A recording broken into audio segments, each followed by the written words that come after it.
आप सभी को पिछले दोनों लेसन अच्छे से समझ में आ गए होंगे। आज हम आगे करने जा रहे हैं लेसन नंबर 3, भोजन संग्रह से भोजन उत्पादक तक। पिछले लेसन में हमने पढ़ा था किस प्रकार मनुष्य जो है आदि मानव का जीवन जी रहा था और एक जगह टिककर नहीं रहता था।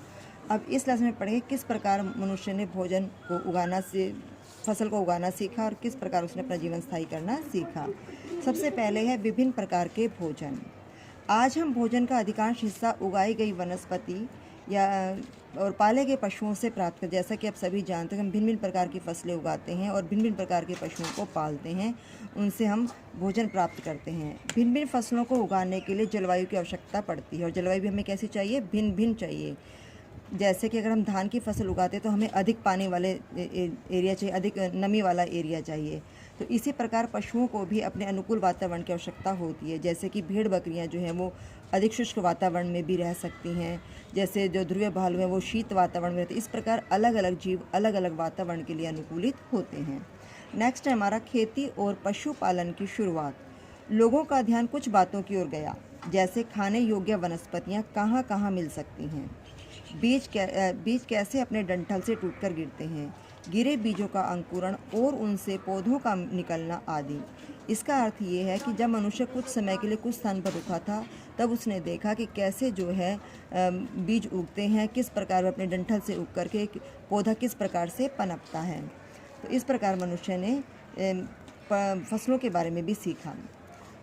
जब वह एक स्थान पर रुककर रहने लगा तो उसे अपने फसलों की सुरक्षा के लिए चिड़ियों और जानवरों से सुरक्षा भी उसे करनी पड़ी ताकि ठीक से वे पौधे बढ़ सके और उनके बीज पनप सकें। इस प्रकार धीरे धीरे वे कृषक बन गए होंगे। इस प्रकार जो आदि मानव था वो धीरे धीरे कृषक बनने लगा।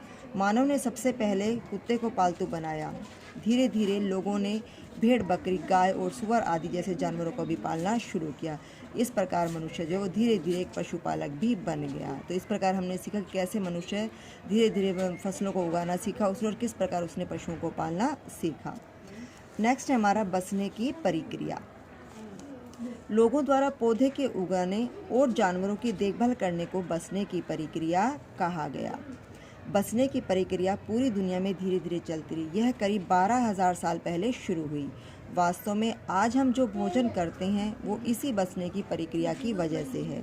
कृषि के लिए अपनाई गई सबसे प्राचीन फसलों में गेहूं और जौ आते हैं। जो मनुष्य ने सबसे पहले जो पुरानी फसलें उगाना सीखा वो थी गेहूं और जौ, क्योंकि मनुष्य जो है मोटे अनाजों को उगाना शुरू किया था उसने। एक नवीन शैली। अब मनुष्य ने पशु पालना शुरू कर दिया, धीरे धीरे खेती करना भी शुरू कर दिया, तो उसके जीवन में कुछ परिवर्तन आए। तो उसकी जीवन शैली परिवर्तन यानी कि उसके जीने का रहने का तरीका बदलने लगा।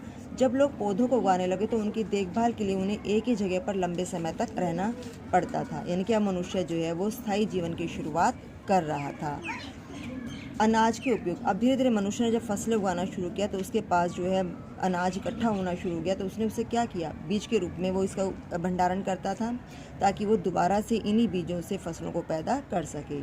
खाद्य के रूप में करता था, मीन्स वो अपने भोजन की सुरक्षा के लिए भी उसे सुरक्षित रखता था।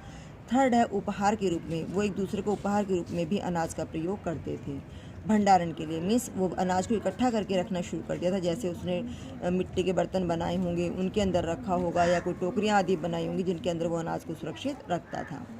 नेक्स्ट हमारा जानवरों के चलते फिरते खाद्य भंडार। जानवर जो हैं वो एक प्रकार से खाद्य भंडार थे हमारे। जानवरों से हमें दूध प्राप्त होता था और इससे मांस आदि भी उन्हें प्राप्त होता था। इस दूसरे शब्दों में कहें तो पशुपालन भोजन के भंडारण का एक तरीका था, क्योंकि पशुओं को वो पालता था तो उनके पास पशुओं की जो नस्लें हैं वो और अधिक इकट्ठी होनी शुरू, यानी कि जब पशु प्रजनन करते थे तो उनके संतानें इकट्ठी होनी शुरू हो जाती थी। इस प्रकार वो जो है उनसे दूध मांस आदि प्राप्त करने, एक ही स्थान पर दूध और मांस आदि प्राप्त करने लग गया। नेक्स्ट है हमारा स्थायी जीवन की ओर। पुरातत्वविदों को कुछ पुरास्थलों पर झोपड़ियों और घरों के निशान मिले हैं।